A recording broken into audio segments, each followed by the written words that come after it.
Ces images qui font battre le cœur et inspirent confiance sur le terrain d'exécution des travaux de construction de la voirie à Likassi témoignent de la volonté manifeste du gouverneur de province, Jacques Yaboula, et son gouvernement de doter la voirie urbaine d'une endurance à longue durée. Érection de gros séparateurs en vue de la meilleure prise en charge des égouts en cas de problème et soufflement de poussière sur le boulevard de l'Indépendance. La couche de base en moellon et la première couche d'asphalte posée sont prêtes à recevoir bitument.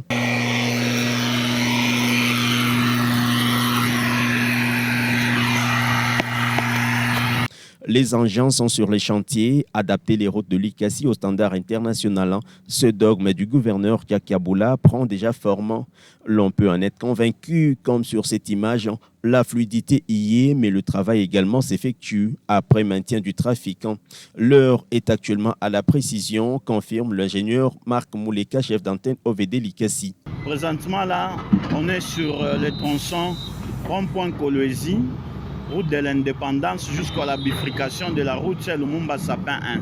C'est un tronçon qui a une distance d'au moins 957 mètres. Là, nous procédons aux travaux de réhabilitation proprement dite. Non, par rapport aux essais géotechniques, les résultats fournis par les laboratoires. Sur ces tronçons, on ira jusqu'à 1,10 m.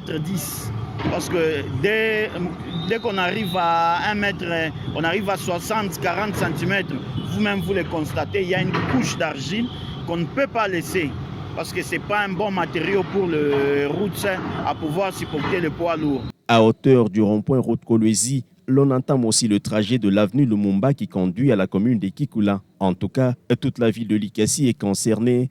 La structure aura comme sous-couche de fondation en moellon et une couche de base en 0,31 et une couche de roulement en enrobé dense.